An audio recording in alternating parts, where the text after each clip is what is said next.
चलिए दोस्तों, तो क्वेश्चन नंबर 11 देखते हैं। तो क्वेश्चन नंबर 11 में 11 से 15 तक कथन और कारण दिए गए हैं। तो जैसे अगर दोनों कथन सही होगा, कथन 2 और कथन 1 का सही व्याख्या करेगा तो उसका आंसर ए होगा। अगर दोनों कथन सही है परंतु कथन 2 कथन 1 का सही व्याख्या नहीं करता है तो उसका आंसर बी होगा। अगर कथन 1 सही है परंतु कथन 2 गलत है तो उसका आंसर सी होगा। अगर कथन 1 गलत है और कथन 2 सही है तो उसका आंसर डी होगा। तो चलिए देखते हैं, ये कथन और कारक का क्वेश्चन है। 11 से लेकर 15 तक जितने भी क्वेश्चन हैं वो कथन और कारक के क्वेश्चन हैं। 11 नंबर क्वेश्चन पढ़ते हैं। कथन 1 बोल रहा है कि एक संधारित्र की धारिता उसके आवेश बढ़ने के साथ बढ़ती है। और कथन 2 बोला है कि V वैरिजेज Q, यानी V समानुपाती Q का है।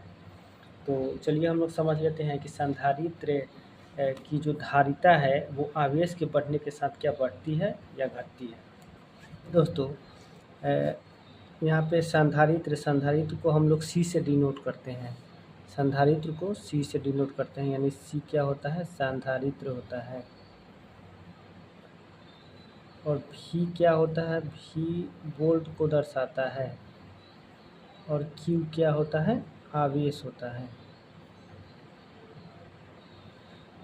तो संधारित्र, वोल्ट और आवेश, इन तीनों का बीच एक संबंध होता है, यानी Q बराबर होता है CV। Q बराबर क्या होता है, CV। अगर हम यहाँ से C निकालेंगे यानी संधारित्र निकालेंगे तो ये क्या जाएगा इसके बट्टा में, यानी Q/V हो जाएगा। यानी C बराबर क्या हो जाएगा, Q/V हो जाएगा। अब देखिए क्वेश्चन क्या बोला है। क्वेश्चन बोला है कि एक संधारित्र की धारिता उसके आवेश के बढ़ने के साथ बढ़ती है। तो आवेश क्या है, Q है। मेरा आवेश क्या है, Q है। तो देखिए अगर हम यहाँ पे अगर V को कांस्टेंट मानते हैं तो यहाँ C वैरिजेज Q हो जाएगा। यानी जब अगर आवेश बढ़ेगा तो संधारित्र बढ़ेगा, आवेश बढ़ेगा तो संधारित्र बढ़ेगा। और यहाँ कह रहा है एक संधारित्र की धारिता उसके आवेश बढ़ने के साथ बढ़ती है। तो ये तो बात बिल्कुल सही बोला है, ये सही कह रहा है कि हाँ अगर आवेश बढ़ेगा तो संधारित्र बढ़ेगा। आगे देखिए दोस्तों, आगे बोल रहा है कि V वैरिजेज Q, यानी जो वोल्ट होता है वो आवेश का क्या होता है, समानुपाती होता है। तो देखिए यहाँ से हम लोग निकालेंगे, यहाँ से अगर हम वोल्ट निकालेंगे, यहाँ से वोल्ट निकालेंगे तो V बराबर क्या हो जाएगा, Q/C। तो यहाँ वोल्ट क्या होगा, V बराबर क्या होगा, Q/C। अगर C यहाँ हम कांस्टेंट मानते हैं तो V वैरिजेज क्या हो जाएगा, Q। यानी अगर हम आवेश को बढ़ाते हैं तो वोल्ट भी बढ़ता है। तो दोस्तों इसमें इस निष्कर्ष में दो चीज़ निकल के आया कि अगर हम आवेश को बढ़ाते हैं तो संधारित्र की धारिता बढ़ता है और वोल्ट बढ़ता है। तो यानी अगर आगा था संधारित्र की धारिता बढ़ती है। अगर कभी क्वेश्चन में ये बोले कि अगर हम आवेश को बढ़ाते हैं तो यहाँ तो संधारित्र की धारिता बोला है, अगर वोल्ट भी बोले तो वोल्ट भी बढ़ता है। यानी आवेश को अगर बढ़ाएंगे तो संधारित्र की धारिता बढ़ेगा और वोल्ट दोनों बढ़ेगा। यानी इसमें मेरा दोनों कथन सही है, कथन ये भी सही है और कथन 2 भी सही है, और इसका ये सही व्याख्या करता है। इसलिए इसका आंसर क्या हो जाएगा, ए नंबर हो जाएगा। आगे चलिए, आगे हम लोग 12 नंबर क्वेश्चन देखते हैं।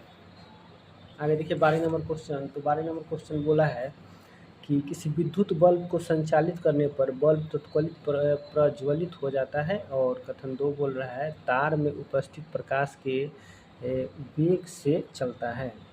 तो ये कथन 1 बोला है और ये कथन 2 है। तो चलिए पहले हम लोग सब लोग समझते हैं। सबसे पहले हम एक सर्किट बनाते हैं और इस सर्किट के माध्यम से समझते हैं। क्वेश्चन 12 है, देखिए मान लीजिए कि हम ये एक सर्किट बनाएं। यहाँ पे एक स्विच दे दिए, यहाँ पे एक बल्ब लगा देते हैं।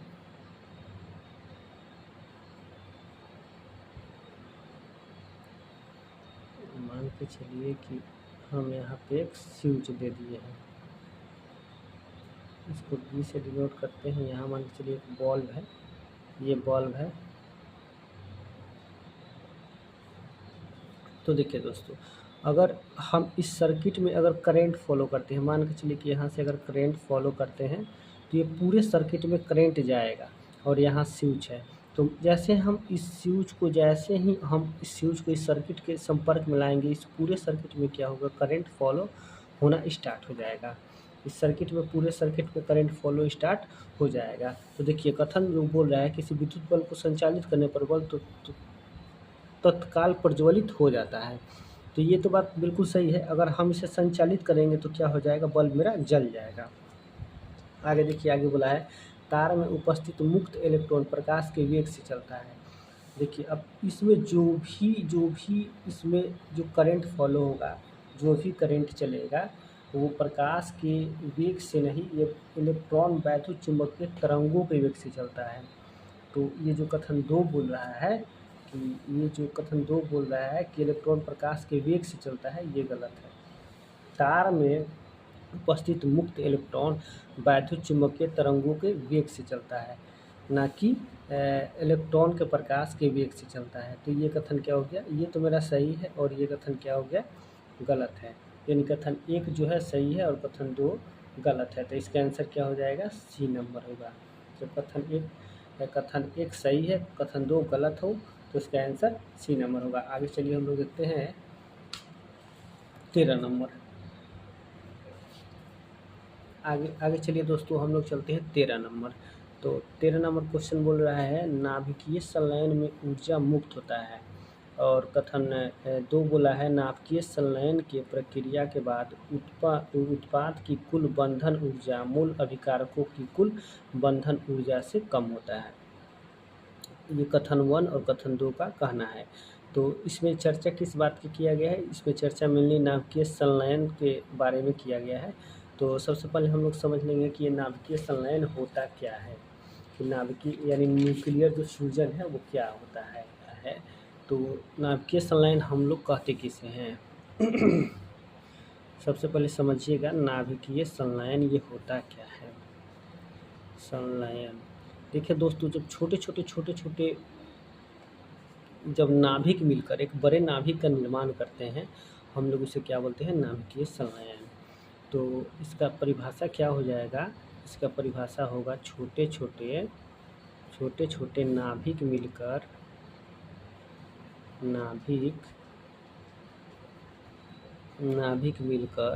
एक बड़े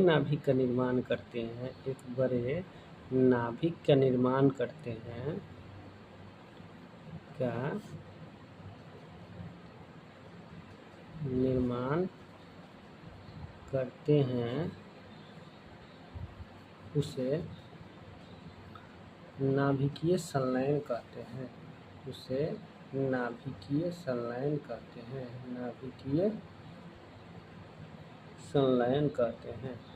संलयन कहते हैं।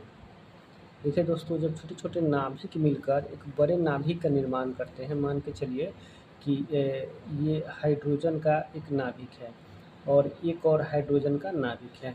ये छोटे नाभिक है और ये मिलकर एक हीलियम का निर्माण करेंगे। हीलियम का यहाँ 2 4 यानी इसका मास 4 होता है और 2 नंबर होता है। तो जो हाइड्रोजन का छोटे जो कण हैं वो मिलकर हीलियम का निर्माण करेंगे और इसके साथ साथ ये जो क्या होता है, ऊर्जा भी मुक्त करता है। ये जो रिएक्शन होता है, मान के चलिए कि अगर 2 हाइड्रोजन है तो हाइड्रोजन मिलकर हीलियम का निर्माण करेंगे और इसके साथ साथ में ऊर्जा भी विमुक्त करते हैं। आगे देखिए, तो ये इतना बात समझ में आया। अब आगे देखिए कथन में हम लोग चलते हैं। तो कथन 1 बोला है नाभिकीय संलयन में ऊर्जा मुक्त होता है। तो अभी हम लोगों ने देखा कि जो नाभिकीय संलयन की प्रक्रिया हुई उसमें ऊर्जा मुक्त हुई, तो ये कथन सही है। आगे 2 नंबर कथन बोल रहा है नाभिकीय संलयन की प्रक्रिया के बाद उत्पाद की कुल बंधन ऊर्जा मूल अभिकारकों की कुल बंधन ऊर्जा से कम होता है। तो ये जेनविन इसी ये जो हमने एग्जाम्पल लिया है इसी पे हम समझाते हैं। देखिए दोस्तों, इधर जो भी ये प्रोडक्ट बनता है इसको हम लोग इधर उत्पाद बोलते हैं, इसको बोलते हैं उत्पाद।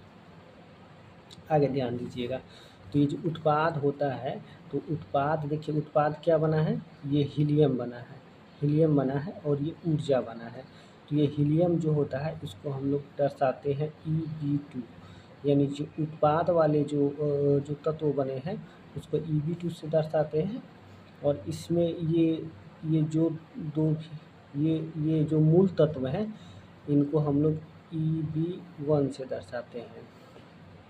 अब देखिए, अब क्वेश्चन बोल रहा है कि नाभिकीय संलयन की प्रक्रिया के बाद उत्पाद की कुल बंधन ऊर्जा, यानी उत्पाद की कुल बंधन ऊर्जा, यानी इसका हीलियम का ऊर्जा, अच्छा, उत्पाद की कुल बंधन ऊर्जा मूल अभिकारकों की बंधन ऊर्जा से कम होता है।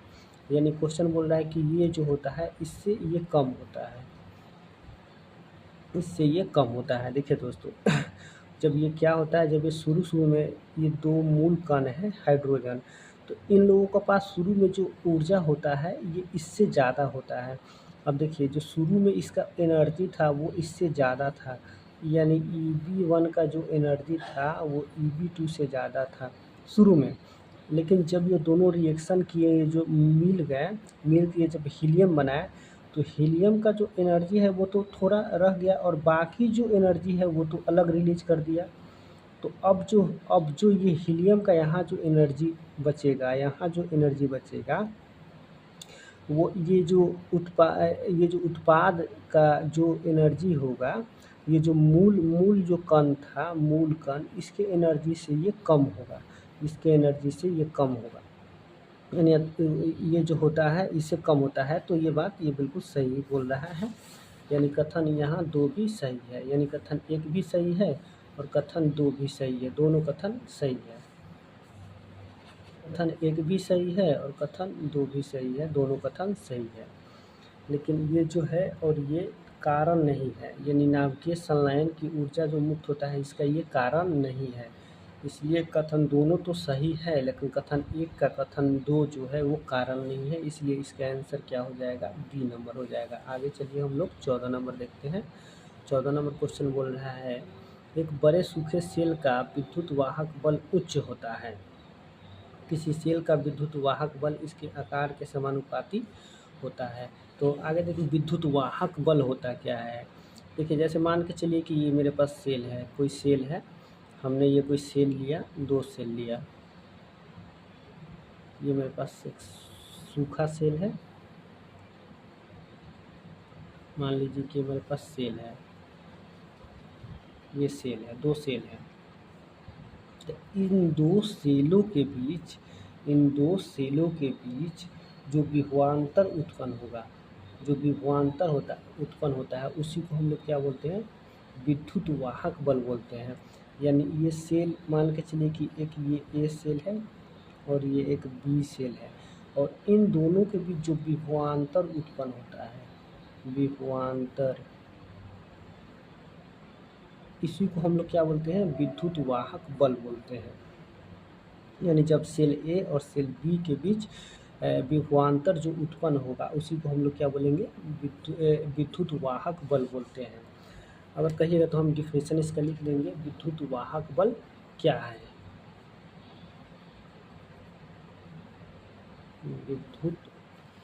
देखिए दोस्तों, विद्युत वाहक बल होता क्या है, तो दो सेलों के बीच उत्पन्न विभवांतर को विद्युत वाहक बल कहते हैं। यानी मान के चलिए ये सेल A है और B है, इन दोनों के बीच जो विभवांतर उत्पन्न हो रहा है उसको हम लोग क्या बोलेंगे, विद्युत वाहक बल बोलते हैं। और एक और पॉइंट याद कर लीजिएगा, विद्युत वाहक बल को विभवमापी की सहायता से ज्ञात किया जाता है। कभी कभी ये पूछ देगा, तो यहाँ पे लिख लीजिए, विद्युत वाहक बल विभवमापी की सहायता से ज्ञात किया जाता है। चलिए दोस्तों, तो फाइनली हम लोगों ने समझा कि विद्युत वाहक बल क्या होता है। यानी जो दो सेल है उनके बीच जो विभवांतर उत्पन्न होंगे उसको हम लोग क्या बोलेंगे, विद्युत वाहक बल। और विद्युत वाहक बल विभवमापी की सहायता से ज्ञात किया जाता है। ये एक पॉइंट है, इसको नोट कर लीजिएगा। अब चलिए, अब हम लोग क्वेश्चन पे चलते हैं। क्वेश्चन बोल रहा है 14 नंबर, एक बड़े सूखे सेल का विद्युत वाहक बल उच्च होता है। हाँ, ये तो बात क्या है, ये बात बिल्कुल सही है। ये बात बिल्कुल सही है कि हाँ, जो बड़ा सेल होगा, जितना बड़ा सेल होगा उसका विद्युत वाहक बल उतना ही मजबूत होगा। तो अगर बड़े सेल होगा तो उसकी विद्युत वाहक बल उच्च होगा, यानी ये कथन तो बिल्कुल सही है। किसी सेल का विद्युत वाहक बल इसके आकार के समानुपाती होता है, बात सही है। अगर विद्युत वाहक बल किसके होगा, इसके आकार के समानुपाती होगा। यानी कहने का मतलब है कि अगर इस सेल का हम जो आकार अगर बढ़ाते हैं, मान के चलिए ये सेल इतना था, ये सेल इतना था, इसको हमने बढ़ा के इतना कर दिया, इसको बढ़ा के इतना कर दिया, चाहे इसकी अगर चौड़ाई में भी अगर हम बढ़ाएंगे तो इसके विद्युत वाहक बल जो होंगे वो बढ़ेंगे, यानी इसके बीच विभवांतर बढ़ेगा, और जब विभवांतर बढ़ेगा तो विद्युत वाहक बल बढ़ेगा। तो जेनविन ये भी बात सही है कि अगर सेल का आकार को बढ़ाया जाता है तो विद्युत वाहक बल जो होंगे वो बढ़ते हैं, यानी विद्युत वाहक बल जो हो बढ़ेंगे। अगर सेल का आकार को बढ़ाया जाए तो विद्युत वाहक बल बढ़ेंगे, यानी जो सेल होता है वो क्या होता है, विद्युत वाहक बल का समानुपाती होता है। तो ये भी बात बिल्कुल सही है, यानी कथन 2 भी सही है, यानी कथन 1 और कथन 2 दोनों कथन सही है। लेकिन देखिए, ये कथन जो 1 है ये विद्युत वाहक बल के बारे में कहा है, लेकिन इसका कारण जो है ये नहीं है, इसलिए इसका आंसर हो जाएगा बी। ऐसे ये दोनों पॉइंट आपस में सही है, लेकिन इसका जो एक कथन 1 का जो है ये कथन 2 कारण नहीं है, इसलिए इसका आंसर बी हो जाएगा। आगे चलिए 15 नंबर क्वेश्चन हम लोग देखते हैं। 15 नंबर क्वेश्चन कह रहा है कि प्रकाश किसी समरूपी माध्यम में सीधी रेखा में गमन करती है। आगे देखिए कथन 2 बोल रहा है कि प्रकाश में बिना माध्यम परिवर्तन के ही प्रकाश के गमन की दिशा बदल जाती है। तो ये तो बात सही है कि प्रकाश किसी समरूपी माध्यम में सीधी रेखा में गमन करती है, ये तो बात बिल्कुल सही है। प्रकाश हमेशा सीधी रेखा में गमन करती है, ये बात बिल्कुल सही है। विवर्तन में बिना माध्यम परिवर्तन के ही प्रकाश के गमन की दिशा बदल जाती है। जी हाँ, विवर्तन में किसी माध्यम की आवश्यकता नहीं पड़ती, बिना माध्यम के ही जो प्रकाश के गमन की दिशा है वो बदल जाती है, यानी ये भी बात बिल्कुल सही है, यानी कथन 1 भी सही है, कथन 2 भी सही है। लेकिन कथन 1 का ये कथन 2 कारण नहीं है। ये जो प्रश्न बोला है प्रकाश किसी समरूपी माध्यम में सीधी गमन करती है, ये बात तो सही है, लेकिन इसका कारण ये नहीं है, इसलिए इसका आंसर बी होगा। यानी दोनों कथन आपस में सही है, लेकिन कथन 1 का कथन 2 कारण नहीं है, इसलिए इसका आंसर बी होगा। चलिए आगे हम लोग देखते हैं 16 नंबर क्वेश्चन। तो 16 नंबर क्वेश्चन बोल रहा है मनुष्य के आँख के रेटिना पर बना प्रतिबिंब होता है। ये बहुत नॉर्मल सा क्वेश्चन है। 16 नंबर क्वेश्चन, जो मनुष्य के आँख पर बना जो रेटिना पर प्रतिबिंब होता है वो उल्टा होता है और वास्तविक होता है, यानी इसका आंसर 2 होगा, उल्टा भी होगा और वास्तविक होता है। मनुष्य के आँख के रेटिना पर बना प्रतिबिंब उल्टा होता है और वास्तविक होता है, इस बात को याद रखिएगा। आगे चलिए 17 नंबर क्वेश्चन।